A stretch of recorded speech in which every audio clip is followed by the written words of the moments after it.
basically starts this year at moving the state minimum wage to 7.25, which is equal to the federal rate right now. And let's see, I think it's all this is excluded from businesses that make less than $625,000 a year. And this will go up incrementally in 2014 to 750 and 775 in 2015. There's some formula that you used or some reason that you picked those numbers to increase them and to vary from the federal? Senator Eaton. Thank you, Mr. Chair. The initial 725 is comparable to the federal rate. Correct. And then going up by 25 cents seemed to hold the small businesses, or actually the businesses over $625,000, harmless pretty much. They could adjust for that. Senator Root, I'm sorry. So, Mr. Chair, Senator Eatman, there's really not a formula. It's just kind of an arbitrary number that you used. Pretty much. Senator Eaton. Thank you. This amendment would do is you would start at the $7.25 per hour, and then it would take into account the minimum wage plus tips. If it's over $12 an hour, they would stay at the $7.25 per hour for a minimum wage.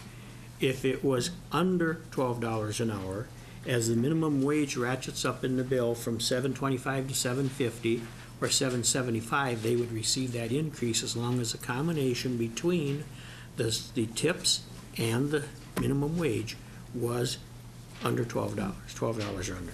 Senator Nelson. Mr. Chair, so the real wage would be at a minimum of $12. Senator with this Mr. Chair and Senator Nelson, the real wage would be that if the combination of the minimum wage and the tips equal that. Now, it could be less than that. If it's less than that, then the minimum wage would be set according to Senate File Number 3. Mr. Chair. Senator Eaton. Senator Dames, so what happens if they make wages larger than $12 an hour? Mr. Senator Chair, Dames. Senator Eaton, the minimum wage then would stay at the $7.25. But they get to keep all their Keep money. all their tips.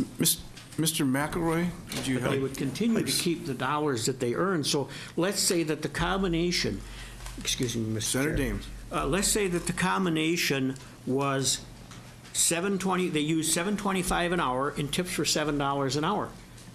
Their total then would be $14.25 an hour, and that would be their income per hour for the hours that they had that combination. And Senator Eaton. Senator Dames, what would be the benefit to the employer then? Senator Dames. I'm not saying that there is a big benefit to the employer, other than we would start using, if there, you would lock it at $7.20. The benefit to the employer would be that the minimum wage would be locked in at that $7.25 versus going to the $7.50 or the $7.75. That's modest.